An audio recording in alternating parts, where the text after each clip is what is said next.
Thank you. I'd like to take note of a couple of answers. First, we heard questions and answers about the mental stresses that come with farming, and it does come with a fair bit of strain, but I did mention that farming would be one of the best jobs in the world, and I learnt that again on the weekend, standing on the sideline, watching the under-13s cricket grand final, and in between the tension that does come with an under-13s cricket grand final, to hear the farmers on the sideline talk about, their lives, not just their jobs, their lives, talk about things like rainfall distribution, crop rotation, stock breeding and shearing. You can tell the passion that they have for this industry.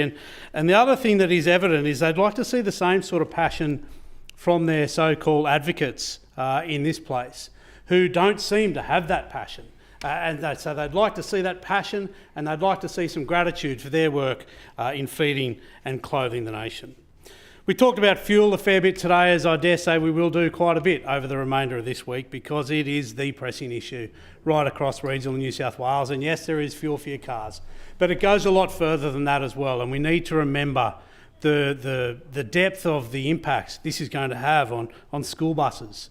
The increased cost that it's going to have on school buses, let alone the fact that if a school can't get diesel for that bus, kids can't get to school.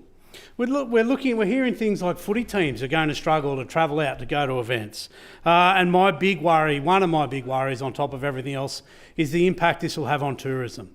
We need people headed into regional New South Wales. There's wonderful things to see out there, and we don't want the price of fuel to scare them away. So when they talk about, free public transport, I want to make sure that the XPTs are included in that, so people can jump on the Explorer and head out to Western New South Wales and see some of the amazing things that they have out there.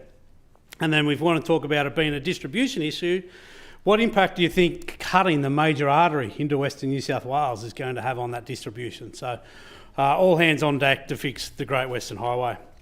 Then, of course, we spoke about the potential, or now the not potential, to raise the capacity at Burrendong up to 120%. And we heard about the profound impact this was going to have on the environment. Already my phone's lighting up telling me what rubbish this is. We've been told, and people in regional New South Wales who are attending the meetings to find out about this, have been told that they're not allowed to see the modelling. So it was great to hear the Minister say that we will see that modelling, and we look forward to seeing that tomorrow. What we need to be looking here as far as environmental impact is not just volumes, but the actual impact and the actual outcomes. We know structurally the dam can handle this additional going up to 120%. The dam can handle that capacity. The only thing that's fragile here is the will of this government and their support for regional communities.